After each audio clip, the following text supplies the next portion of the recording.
La única certeza que tenemos es que no estamos solos. Y que siempre tendremos opciones para enfrentar nuestra realidad. Sea cual sea. La única certeza, presentada por Identidad Radiocultural. La mente sana del dial. La única certeza.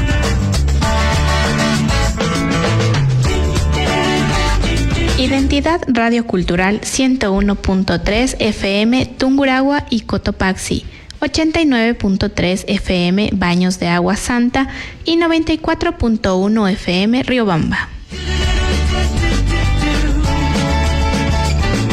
Muy buenas tardes a todos nuestros queridos oyentes. Bienvenidos otro lunes a su programa La Única Certeza. Un espacio creado para reflexionar, cuestionar y comprender aquello que realmente sostiene nuestra vida emocional. La única certeza. La única certeza. Ideas que trascienden. La única certeza. Soy Ángeles Veloz, psicóloga clínica y directora del Centro de Salud Mental Elévate, un espacio dedicado al bienestar emocional y crecimiento personal. Este programa es una iniciativa de la señorita viceprefecta, la abogada Vanessa Lozada, comprometida con generar espacios que fortalezcan la salud mental. Varias temáticas que se reúnen en Identidad Radiocultural apuntan hacia la única certeza. La única certeza. Continuar el camino. La única certeza. El autismo no es una barrera, es una forma distinta de ver el mundo. Esta semana vamos a hablar sobre el autismo y la salud mental, aprendiendo del universo azul. Y para tocar este tema tan importante en esta semana, tenemos invitadas muy especiales. Les voy a presentar a nuestra primera invitada. Ella es la ingeniera Carla Medina. Carlita, bienvenida a La Única Certeza. ¿Cómo están? Muy buenas tardes. Es un gusto y un placer estar aquí con ustedes, representando a APA Tungurahua, la Asociación de Papitas Azules y Amigos, y también soy una madre TEA.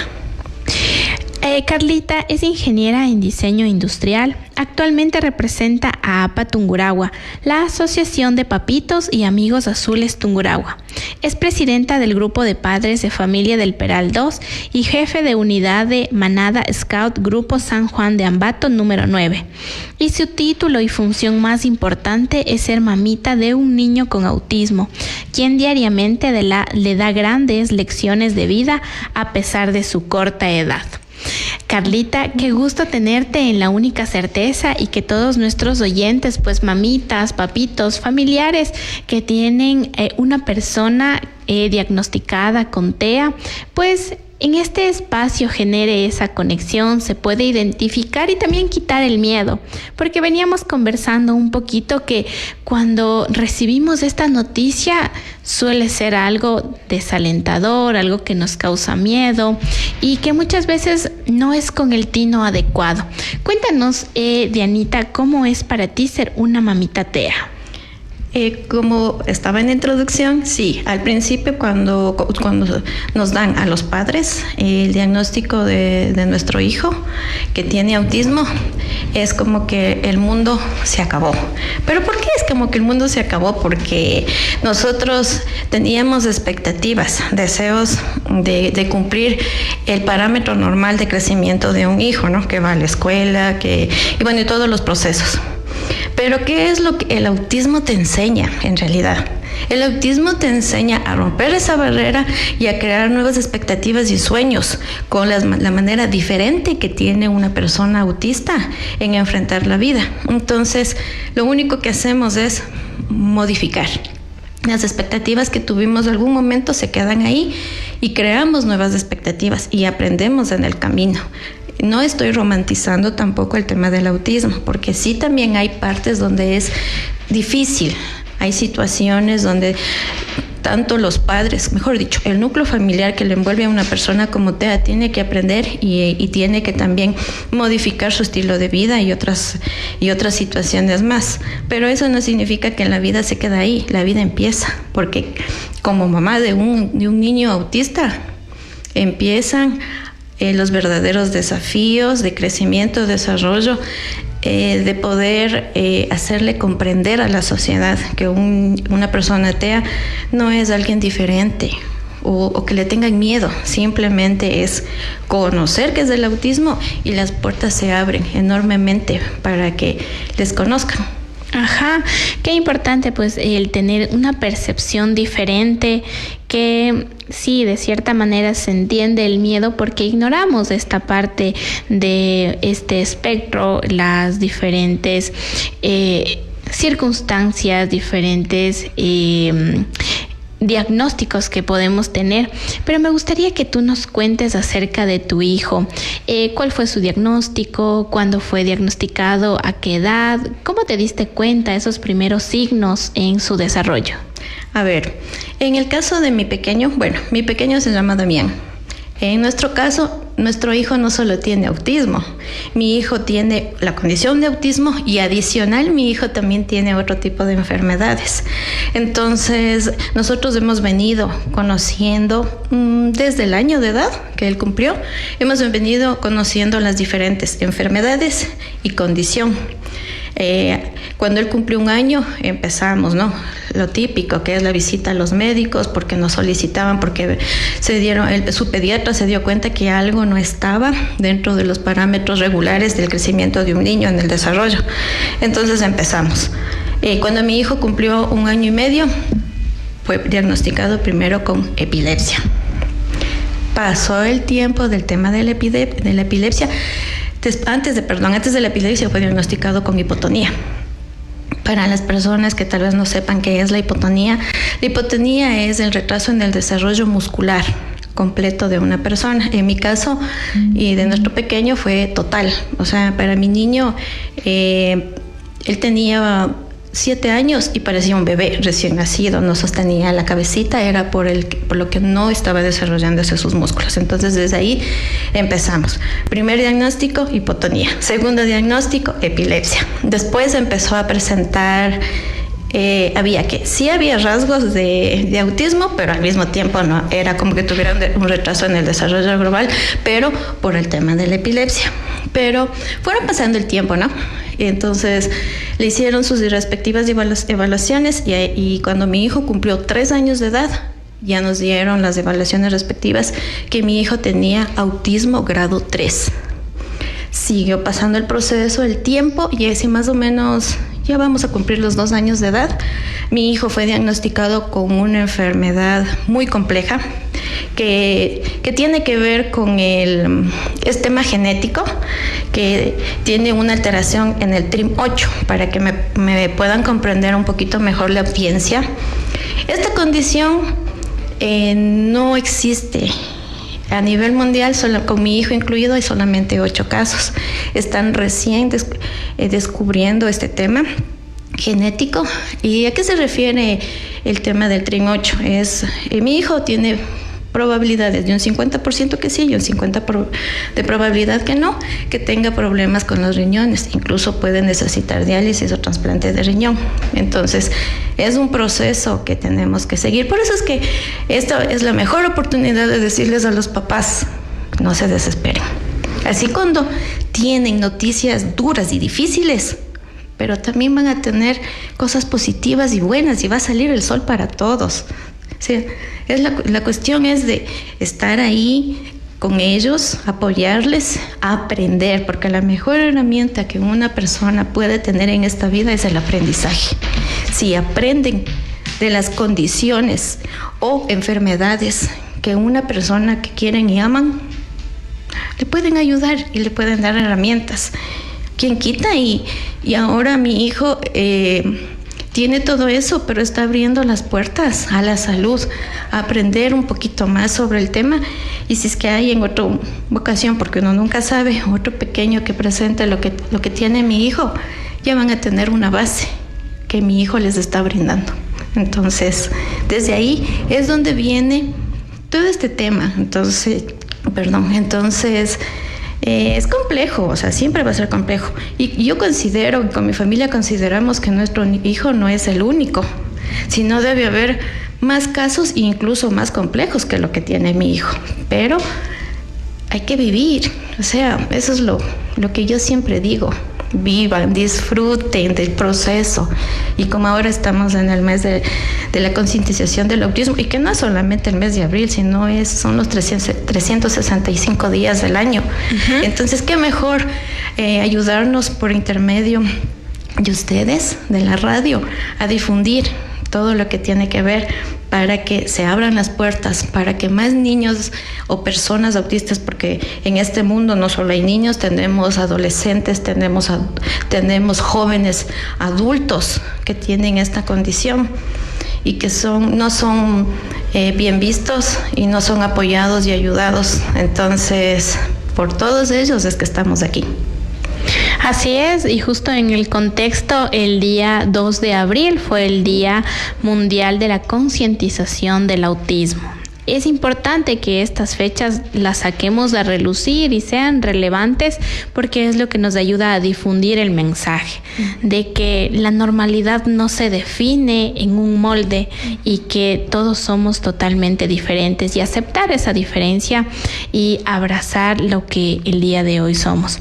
Te agradezco mucho, Carlita, por compartirnos tu experiencia y también abrir tu corazón y como mamita hablar desde esos instantes en los que hubo miedo y ahora empoderada, sabiendo y conociendo ya del tema y el transcurso del tiempo.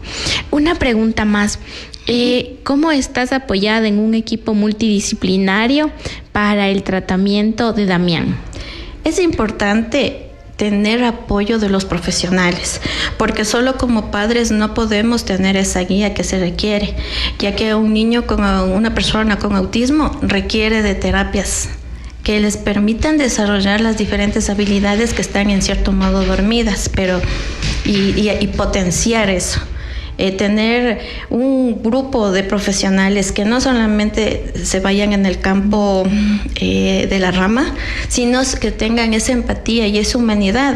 Es lo mejor que una familia que tiene una persona TEA tiene consigo, porque nosotros como papás crecemos junto a nuestros hijos y también crecemos con el apoyo de los profesionales. Sin el apoyo de los profesionales y esa humanidad que pocos en realidad profesionales lo tienen, es un grano de oro que uno puede tener, porque las terapias ayudan, eso sí, nadie lo puede negar, pero si uno no tiene la guía que requiere y si uno no tiene tampoco el empeño y las ganas de trabajar como núcleo familiar, puede tener las terapias más caras del mundo, pero si no hay esa compatibilidad entre tu terapeuta, tu médico y la familia, eso no funciona. Es como un triángulo pésimo de trabajo. Entonces, el apoyo es fundamental porque es la mejor guía que uno puede tener.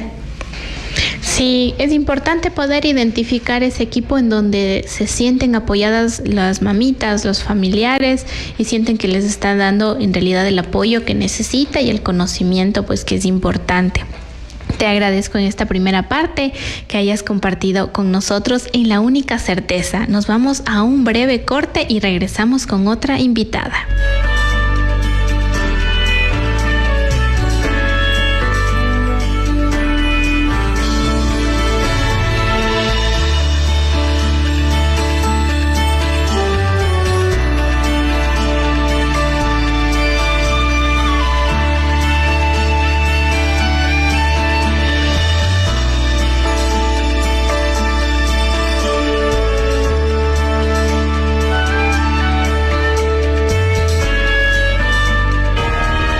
El encuentro con especialistas que están listos para apoyarte. La Única Certeza. Se escucha mejor en Identidad Radio Cultural.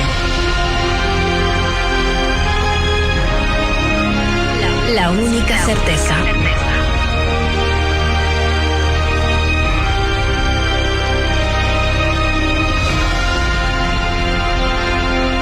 La Única Certeza. Continuamos en La Única Certeza con invitadas totalmente especiales con una gran trayectoria que nos vienen a traer una amplia mirada a lo que es el autismo. Les presento a nuestra segunda invitada. Ella es la magíster psicóloga clínica Rosy Baldeón.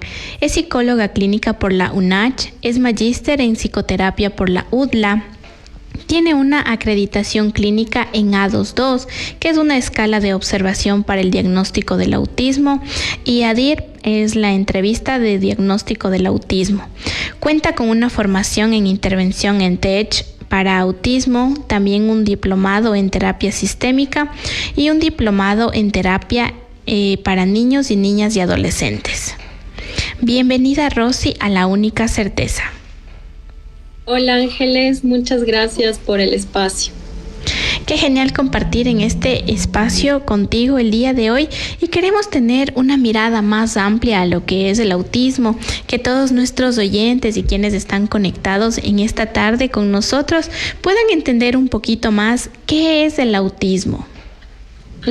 Por supuesto, y es importante, como tú dices, Ángeles, la mirada que le vamos a dar al autismo. Sí, generalmente escuchamos desde la literatura médica o desde los diagnósticos, manuales diagnósticos, que el autismo es un trastorno, ¿ya? Pero nosotros hemos escuchado en estos nuevos paradigmas con respecto al autismo que queremos modificar ese lenguaje, ¿no? Entonces ahora hablamos de un conjunto de características o una condición de neurodesarrollo que se caracteriza por ciertas particularidades en la interacción social, es decir, cómo el niño, la niña o la persona socializa, la comunicación y un patrón de comportamientos e intereses. ¿Sí? Por otro lado, hablamos de que el autismo es un espectro. ¿Sí? Esto quiere decir que hay diversas manifestaciones. No siempre vamos a tener una única forma de mostrar el autismo, de evidenciarlo, sino más bien van a haber diversas características. Cada persona es única en su forma de ser y en su forma de procesar la información. Dentro de todo esto va a diferir en cómo la persona va a aprender, cómo la persona va a percibir sensorialmente su entorno, cómo va a percibir su información interna, es decir, pensamientos, ideas, intereses, y la información externa, la comunicación que proviene del exterior. Entonces, por eso nosotros hablamos de un espectro autista. Sí, justamente conversábamos con nuestra primera invitada que el autismo es una condición. Entonces, ¿por qué le decimos al autismo que es un espectro? Además de que porque presenta una amplia gama de síntomas y una gravedad diferente en los mismos.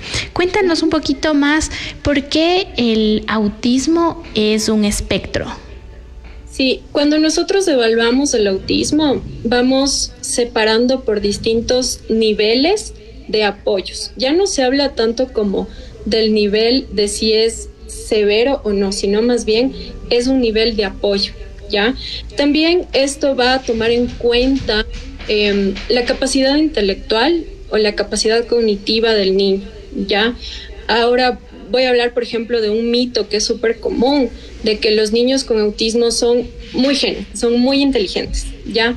También hay estos autismos que están comórbidos con discapacidad intelectual. Entonces va a ser diferente un niño con discapacidad intelectual que va a requerir de apoyos desde para ir al baño, para alimentarse, para vestirse, a un niño que tenga una condición cognitiva o intelectual promedio, a que requiera apoyos como mucho más sutiles, ¿sí? Por ejemplo, para comunicarse, para ser amigos, para tal vez que alguien le diga, oye, ¿sabes qué? Tal vez tu comentario puede ser un poquito sin filtro, ¿ya?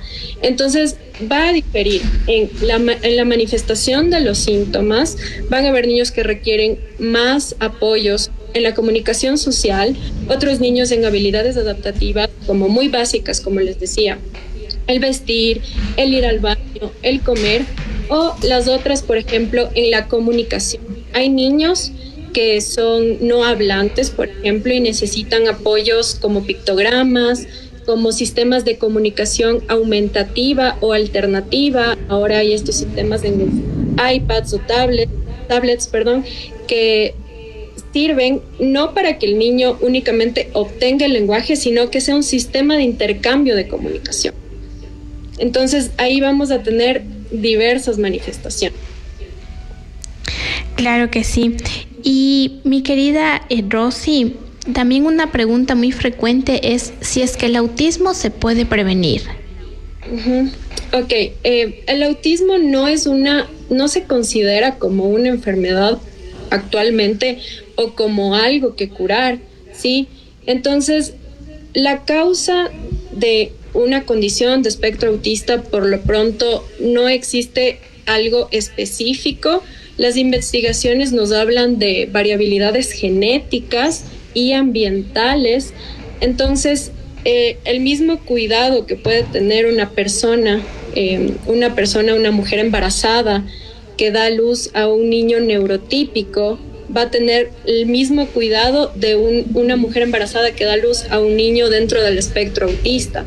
Entonces ya va a influir varias características, ¿no? Como heredabilidad, la genética y también el ambiente. Ya también se habla, por ejemplo, del estrés en el embarazo, la condición emocional de la madre o de la familia o del entorno, o si es que en el embarazo estuvo expuesta a situaciones estresantes. Entonces, no va a variar en cuanto a la prevención de obtener un autismo o no, sino más bien en cómo se va a manifestar. Por ejemplo, si es que puede desencadenar en una discapacidad intelectual, ¿sí? Eso con respecto al embarazo, porque como es una condición de neurodesarrollo, no es que los niños nacen, les vacunan y de pronto tienen autismo, ¿no? O nacen, de pronto las dietas se les desequilibra y tienen autismo, ¿no? Sino durante el proceso embrionario, los niños ya van desarrollando estas características neurobiológicas de autismo. Entiendo. Mi querida Rosy, ¿y es posible que haya casos de síndrome de Down y autismo a la par en un mismo niño? ¿Y qué se puede hacer? Sí hay casos de síndrome de Down que tienen comórbidos con autismo. Sin embargo, son muy bajas la prevalencia. No tengo actualmente la cifra exacta. Es muy baja. Generalmente los niños con síndrome de Down muestran una discapacidad intelectual o discapacidad cognitiva. Se puede estar alerta, por ejemplo, a las manifestaciones no verbales, por ejemplo, ¿qué tanto hay esta tensión conjunta? Ya cuando nosotros hablamos de una tensión conjunta, hablamos de que el niño o la persona lee los mensajes no verbales de la otra.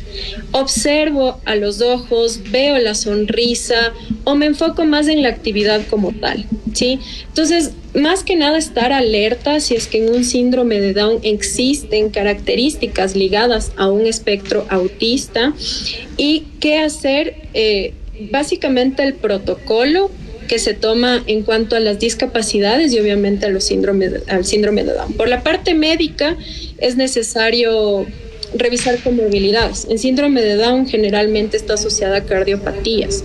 Espectro autista también, por ejemplo, dermatitis, alergia. Es importante, por un lado, lo médico y por otro lado, la parte educativa, ¿no? Todos los niños tienen el derecho de una educación y que esta educación sea inclusiva, que esta educación no excluya de ninguna manera y también que tenga la opción de compartir con sus pares, de compartir con sus compañeros, de conocer otros niños y de aumentar esa estimulación. Porque lo que generalmente pasa es que, bueno, decimos, no va a aprender a leer a la par que los otros niños, entonces le excluyo y le guardo en la casa, ¿no? Y esa no es la idea, sino la idea es brindarle al niño atención especializada y atención y una educación inclusiva. Sí, justo como acabas de mencionar, hay algunas complicaciones también que se pueden ir mirando a lo largo del tiempo, ya que hay esta dificultad para interactuar socialmente, comunicarse o comportarse de una determinada manera. Y cómo esto influye a nivel educativo, como también mencionábamos, no solamente hay niños con autismo, adultos con autismo. ¿Qué pasa cuando desean conseguir un trabajo o están aislados socialmente? Exactamente. Esto trae varias repercusiones. Es primero importante tener una mirada del autismo no solo desde las barreras clínicas, es decir, desde las barreras que no permiten el diagnóstico, sino también las transversalidades, por ejemplo, el género.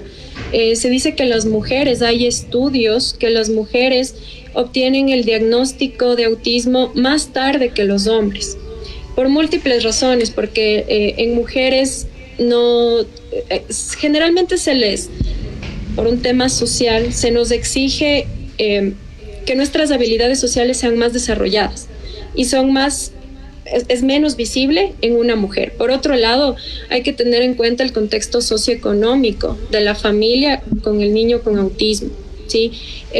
No hay acceso a una atención de calidad, a servicios especializados. Por otro lado, los cuidadores, justamente por acompañar este proceso de crecimiento y de desarrollo de los niños, tienden a abandonar sus empleos, reducir horas de trabajo. Entonces eso ya repercute emocionalmente en la persona con autismo y en la familia, ¿sí? Entonces el hecho de que, claro, tenga yo dificultades para ingresar a un trabajo, tenga dificultades para ingresar al sistema educativo, ya se me pongan barreras en la salud, ya va a generar en mí un aislamiento y por ende puede existir ansiedad, depresión, estrés significativo, estrés económico y un estrés familiar importante también. Muchas gracias, Rosy, por esta mirada amplia a lo que es el autismo y comprender desde las diferentes esferas, desde tanto el diagnóstico temprano, las complicaciones a lo largo de la vida, porque van a tener diferentes etapas en el desarrollo y también es importante conocer los desafíos que pasan a lo largo del tiempo y entender también que el autismo puede tener comorbilidad con otras condiciones, con otras enfermedades. Agradezco mucho que nos prestes esta mirada tan amplia y que vayamos educando a todos nuestros oyentes y quienes se van identificando también sepan que no están solos, que hay mamitas, hay información a la mano, que ya no es lo mismo que años atrás enfrentarse a un diagnóstico tan desconocido. Ahora tenemos estas herramientas y mediante el programa también queremos llegar a ustedes con la información correcta. Muchas gracias, Rosy, por estar aquí en La Única Certeza. Vamos con nuestra última invitada en esta tarde, pero nos vamos a un breve corte.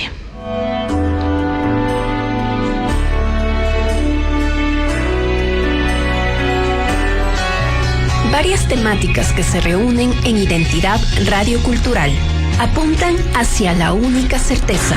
La única certeza. Continuar el camino.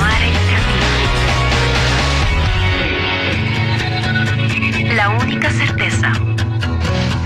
Continuamos en esta tarde de día lunes con información muy relevante, pues ahora tenemos nuestra tercera invitada. Ella es María Alejandra Medina, es educadora especial y máster en neuropsicología, es máster en logopedia clínica y directora de CENI. Cuenta con 12 años de experiencia y es una de las primeras fundadoras de un centro enfocado para el autismo.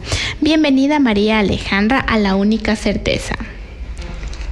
Bueno, gracias, Ángeles, por la invitación, por ser colega también y ser parte de las personas que apoyamos, sobre todo, y trabajamos en la salud mental de las personas. Sí, traer, el socializar y crear conciencia de la salud mental es algo muy importante, y qué bueno que el día de hoy te has dado el tiempo para compartir con toda nuestra audiencia y traerles esa información, porque el irnos educando es lo que va a cambiar esta estigmatización en general a la salud mental. Quiero preguntarte, ¿qué es el autismo? Cuando hablamos de un TEA, actualmente TEA ya se dejó de decir la palabra autismo, y eso es una de las cosas que de a poco tenemos que ir generando más conciencia, aprender ya a hablar de un TEA, trastorno espectro autista, ¿ya? Hablamos, como su nombre lo dice, un espectro, es decir, un conjunto de características que forman parte de una persona con la letra A. La A de autismo es una alteración en 3 áreas: en la comunicación, en la socialización y en la conducta.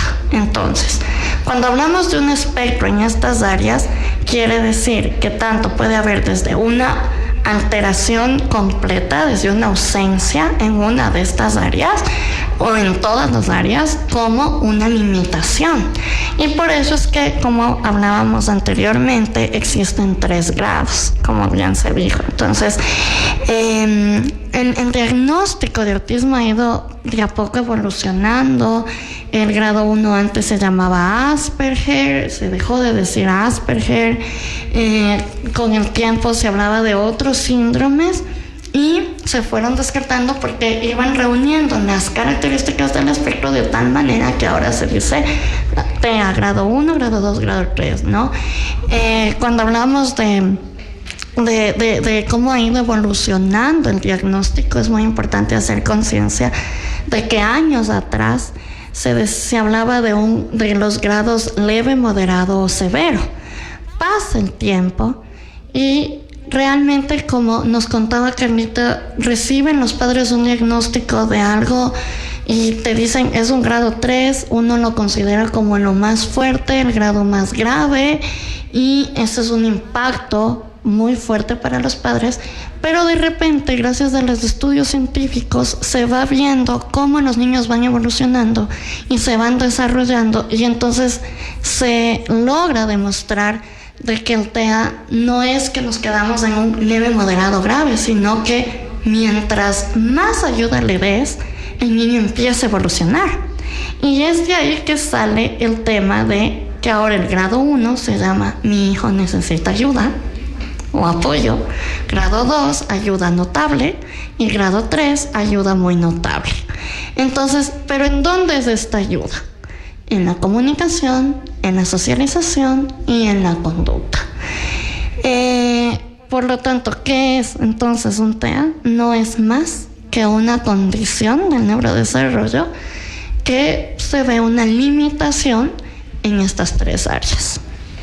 Qué importante el poder ir haciendo esta distinción, porque claro, al pensar que es un grado 3, pensamos que es lo severo, como se catalogaba dentro de los manuales, pero es una forma diferente que gracias a los estudios ahora se puede tener una mirada al grado de apoyo.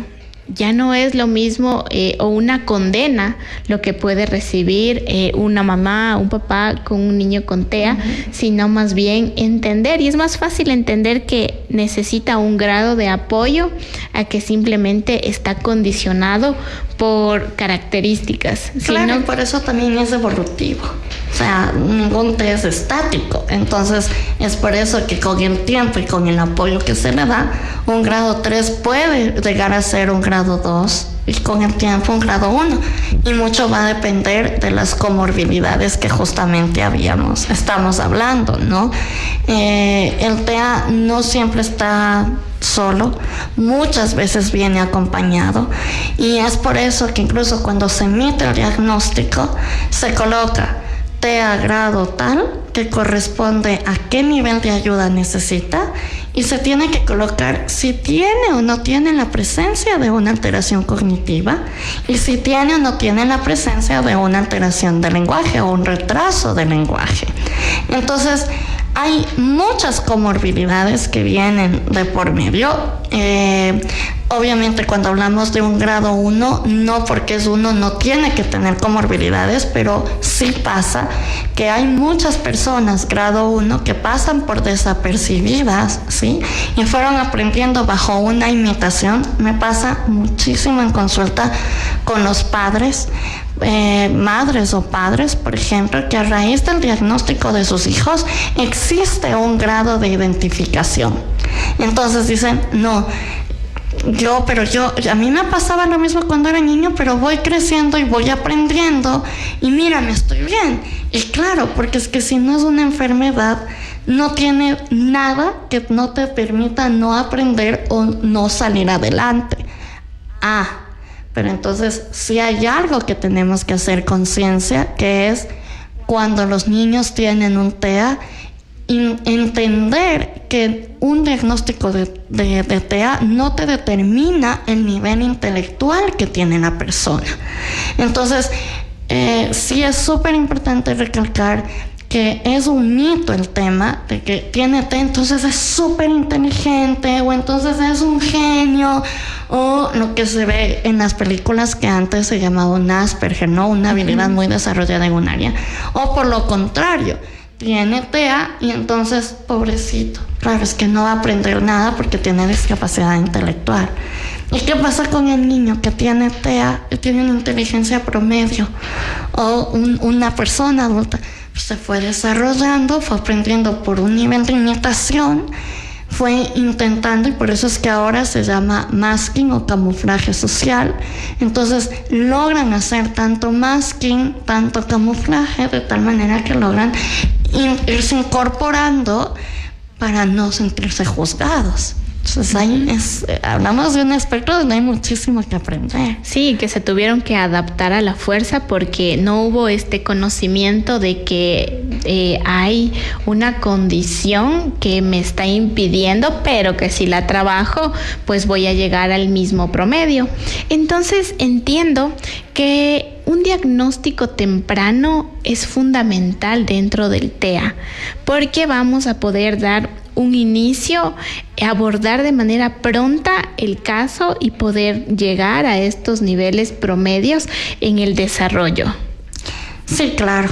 A ver, mucho depende, como hablamos, de las comorbilidades, pero siempre, yo creo que en todos los diagnósticos, un diagnóstico temprano, una aceptación de la realidad temprana, desde el punto de padres, de hogar, de familia, de los docentes en las escuelas, de poder no todo culpabilizar al entorno, sino también ir viendo qué es propio del niño que se le está yendo de las manos o que le cuesta realmente al niño dentro de su entorno, que son los rasgos de alerta, ¿no? Mientras más concienticemos, más lo visibilicemos y nos demos cuenta que aplicamos herramientas y le va costando a este pequeño entender, empezamos a hacer un trabajo de una intervención terapéutica temprana y se va a ver resultados como en todas las personas, ¿no? Hasta que más o menos es como ir generando un hábito. Sí, porque también pasa que muchas veces por el miedo evitamos ese diagnóstico, y cuando se hace un diagnóstico temprano, si ya nos vamos dando cuenta como papá, como mamá, familiares, cuidadores, que el desarrollo del niño no está cumpliendo con los parámetros, y es algo que en primera instancia el pediatra también va a alertar, pero creo que a veces es el miedo a enfrentarse a una realidad y negarse a que pudiera ser, pero fuera de eso, el poder enfrentar la realidad, en realidad ayuda más que el miedo en tratar de cubrir algo que puede estar sucediendo, que con el diagnóstico ya puedes saber si es que sí o si es que no, o cómo vas a trabajar con esta persona. Pero es importante recalcar que tengamos esos médicos de confianza, los psicólogos de confianza que podemos acudir, como nuestro médico de cabecera, también nuestro psicólogo, un especialista de cabecera que nos pueda sacar de la duda. Tú has tenido que a veces dar también diagnósticos negativos donde han tenido la duda y les has dicho no, TEA no es. Sí, me estás preguntando. Sí, claro. nos ha pasado, pero como también pasa lo otro, o sea, vienen con otros diagnósticos. Me pasa mucho más en el grado 1, como solo lo ven a un TDAH, a un déficit atencional con hiperactividad, y no lo ven más allá. Entonces es que claro, la conversación se le está desviando, es que no sostiene una conversación recíproca sostenida. Sí habla fluido, pero no sostiene una conversación recíproca sostenida porque no está concentrado, por ejemplo, o porque es que no presta atención, porque está en movimiento todo el tiempo, y de repente le ves al enano que sale caminando en puntas de pie, por ejemplo. Entonces, claro, dices, a ver, vamos a ir englobando, vamos analizando todas las características. Entonces, un TDAH, necesariamente dentro de su TDAH, una de las características es no tener una conversación recíproca sostenida. No. A ver, está en movimiento todo el tiempo, pero cuando tú le preguntas que te narre un suceso, no tiene gestos descriptivos, por ejemplo, o son muy limitados. Te habla más de una forma monótona, te responden o cogen y se van. Ajá, eso pasa en el TDAH. Entonces, es como tener súper claras las dos características de los dos lados, de todos los diagnósticos que vienen acompañados, ¿sí? Y para poder justamente hacer lo que tú mismo mencionas. A veces sí es parte del diagnóstico y no lo vieron, ¿ya?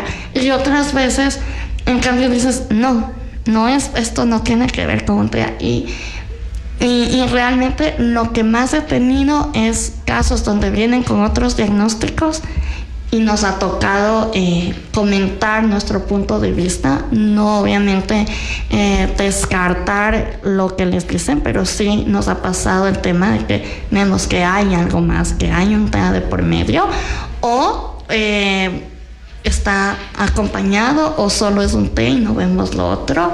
Eso sí pasa. Entonces nos toca explicar qué es lo que se visibiliza, y obviamente ya mucho depende de la confianza que los papás generen con el especialista, ¿no?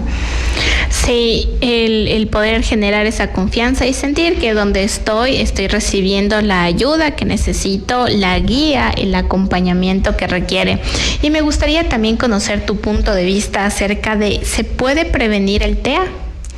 A ver, no podemos prevenir algo con lo que naces. ¿Puedo prevenir que no tengas un lunar? ¿Puedo prevenir que... ¿no es cierto?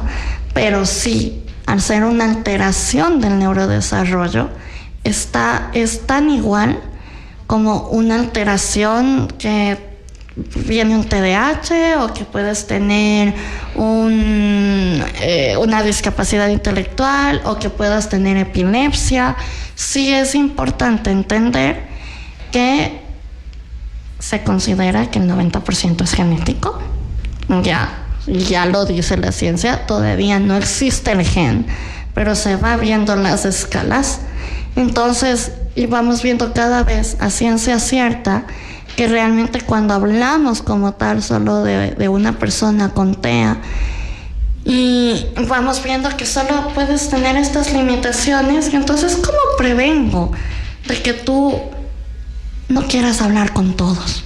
¿Cómo prevengo de que a ti no te guste clasificar o en ocasiones apilar? ¿O cómo prevengo que tú quieras mover tus manitos para autorregularte, por ejemplo?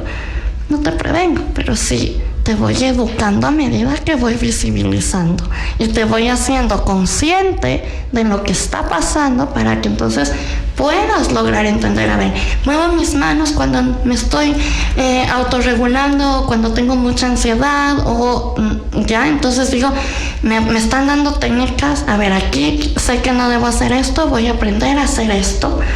Y entonces, claro, empezamos a entender que no puedo prevenir algo con lo que vas a nacer, ¿ya? Pero sí es súper importante ver, obviamente, hay dentro de tan igual como todos los otros diagnósticos, si tomas medicamento dentro del embarazo, si tienes golpes, son rasgos de alerta, ¿no? Si dentro del embarazo tuviste una alteración, mucha depresión, mucho todo, son factores de riesgo, pero no necesariamente solo para un autismo. Son factores de riesgo para cualquier diagnóstico. Entonces, sí hay cómo prevenir cualquier alteración cuidando tu salud mental también, por supuesto. Pero cuando ya es genético, no lo podemos hacer.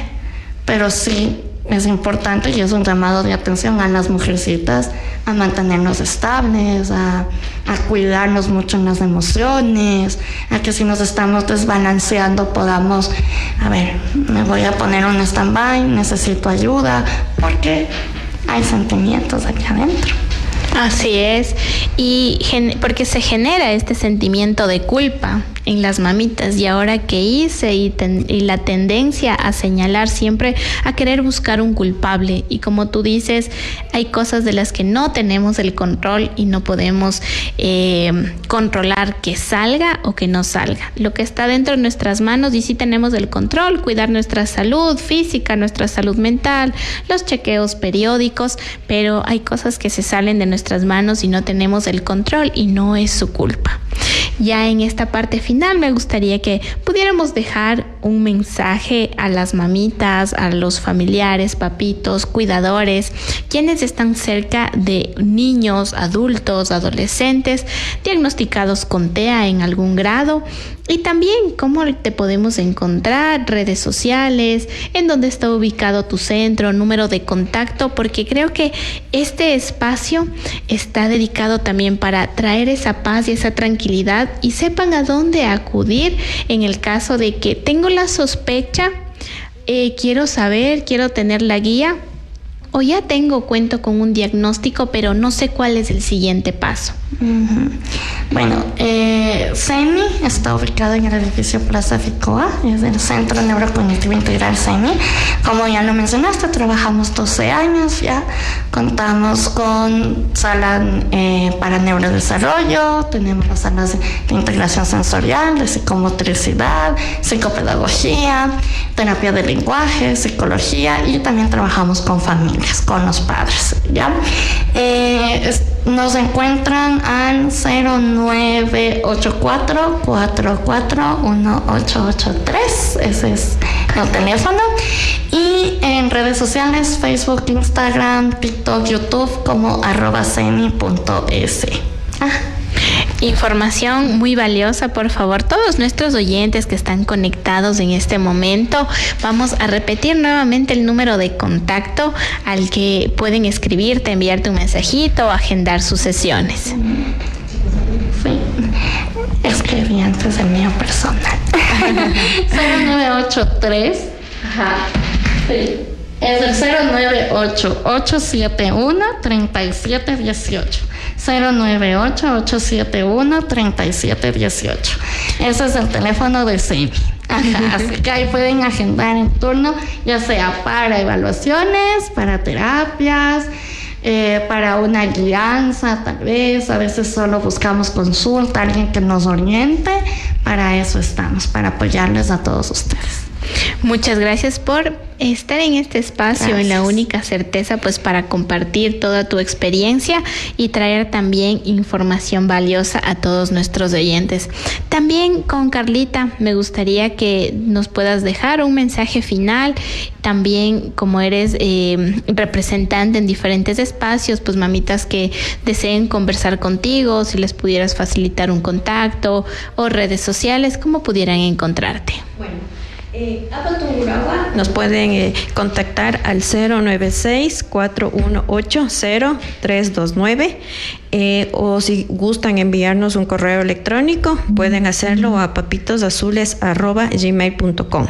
Nosotros también manejamos redes sociales y nos pueden encontrar como Apatungurahua en Facebook, Instagram, TikTok, en el tema de las redes sociales. Apatungurahua fue creado por un grupo de mamás porque necesitábamos tener acompañamiento. Lo que Apatungurahua ofrece es acompañamiento desde que reciben los diagnósticos, y también les ayudamos a que tengan una guía de profesionales que les puedan ayudar en el proceso.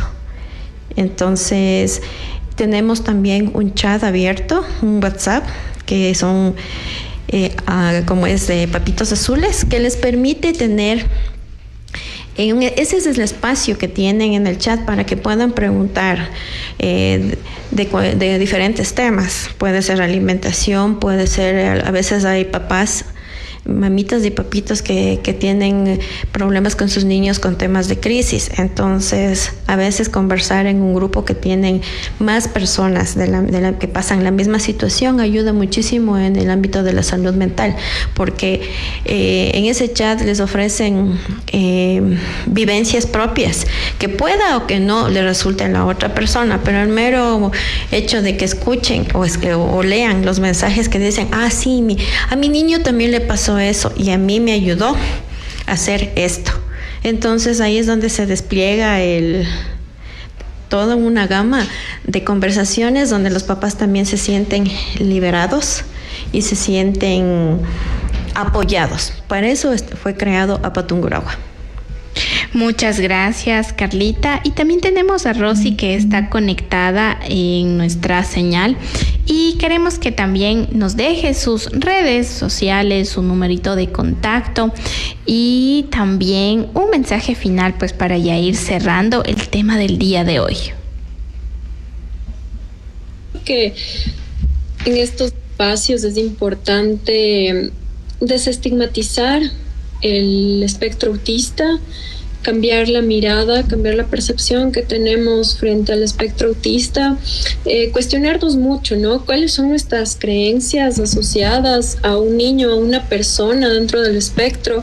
En ocasiones tenemos comentarios despectivos, nos burlamos, hacemos chistes, y hay que recordar que hay niños también que nos escuchan, ¿no? Esos niños pueden ser potenciales acosadores en el colegio, de niños dentro del espectro.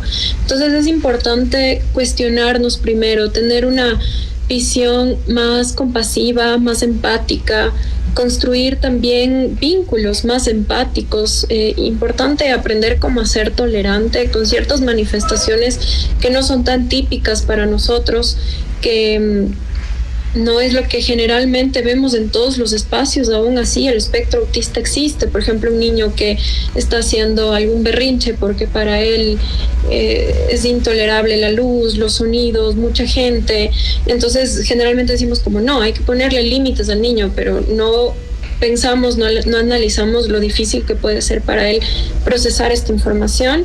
Entonces es muy importante cuestionarnos e informarnos de fuentes oficiales. Es increíble que Carlita, por ejemplo, aquí de su voz, las voces de las familias, de personas dentro del espectro, si es que tal vez la literatura científica nos es complicado, puede ser libros, pueden ser páginas confiables, obviamente, no solo los videos que nos aparecen esporádicamente en redes, sino más bien buscar información confiable, y sobre todo estos espacios que son muy importantes para desestigmatizar e informar a la población sobre el espectro autista.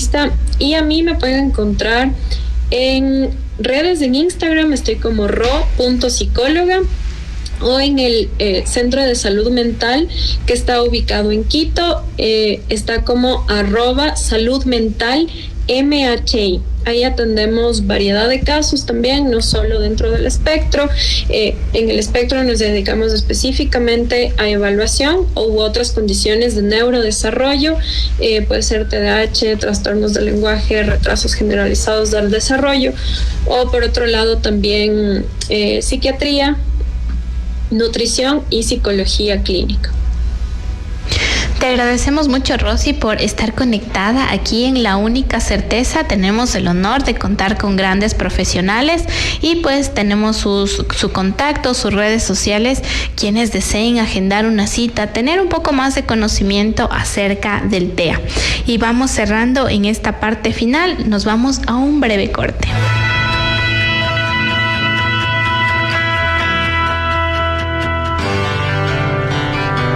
La única certeza es que siempre existen opciones para continuar. Y en Identidad Radio Cultural las compartimos.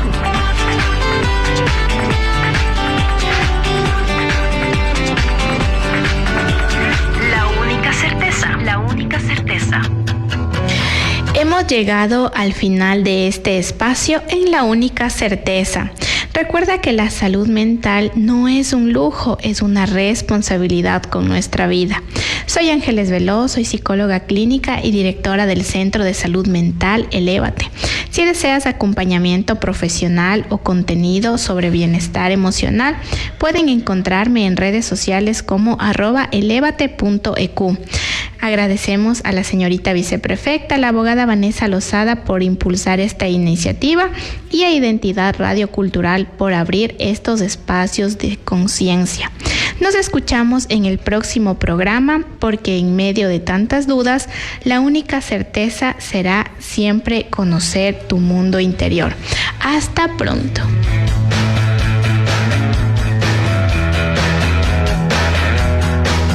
Identidad Radio Cultural. La mente sana del dial presentó La única certeza.